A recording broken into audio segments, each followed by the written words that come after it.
సోదరులారా, ఆలోచించండి. ప్రజలకు నాణ్యమైన వైద్యం అందించడం ముఖ్యమా, లేక ఉత్తుత్తి డాక్టరేట్ తగిలించుకొని ప్రజల ఆరోగ్యాన్ని వదిలేయడం గొప్ప? తణుకు ప్రభుత్వాసుపత్రి కన్నీళ్లు పెట్టుకుంటోంది. ప్రజల బాధలను తీర్చే పెద్దాసుపత్రి తన బాధలు చెప్పుకునే దిక్కులేక అల్లాడిపోతోంది. పిచ్చి మొక్కలతో, ఎండు దిబ్బలతో దీనావస్థకు చేరుకుంది. నిజానికి తణుకు ప్రభుత్వాసుపత్రి పేరు చెబితే గతం కళ్ల ముందు మెదులుతుంది.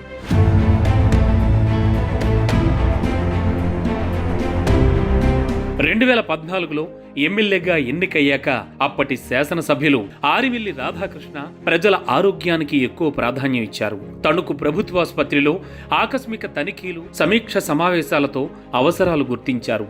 అలాగే తణుకు పట్టణంలో ఉన్నటువంటి ఏరియా హాస్పిటల్లో కూడా 50 bedded mother and child hospital నిర్మాణం జరిగింది అధ్యక్ష. వైద్య నిపుణుల సేవలు, అధునాతన డయాగ్నోస్టిక్ సౌకర్యాలు, వసతులు కల్పించారు. నిరుపేదలకు సైతం కార్పొరేట్ వసతులతో కూడిన వైద్య సదుపాయం కల్పించారు. గైనిక్, లెప్రసీ వార్డులు ఏర్పాటు చేయించారు. కేంద్ర ప్రభుత్వ నాణ్యత ప్రమాణాల బోర్డు గుర్తింపు తెచ్చుకోవడంతో 3 సంవత్సరాల పాటు కేంద్ర నిధులు కూడా వచ్చాయి. అప్పటి ఎమ్మెల్యే ఆరిమిల్లి రాధాకృష్ణ పట్టుదలతో వసతులు మెరుగైనందుకు గాను ఈ ఆసుపత్రికి కేంద్ర ప్రభుత్వం ఢిల్లీలో అవార్డు అందించింది.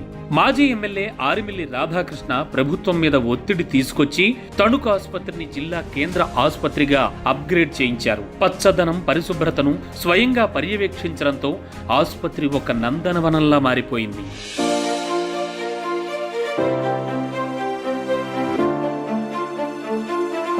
ఇదంతా గతమెంతో ఘనకీర్తిగా మారిపోయింది. గత 4.5 ఏళ్లుగా పట్టించుకునే నాయకుడు లేకపోవడంతో ఆసుపత్రి తీరు నీరసించిపోయింది. పిచ్చి మొక్కలకు నెలవుగా మారిపోయింది. దీంతో పెద్దాసుపత్రికి పెద్ద రోగం వచ్చినట్లయింది.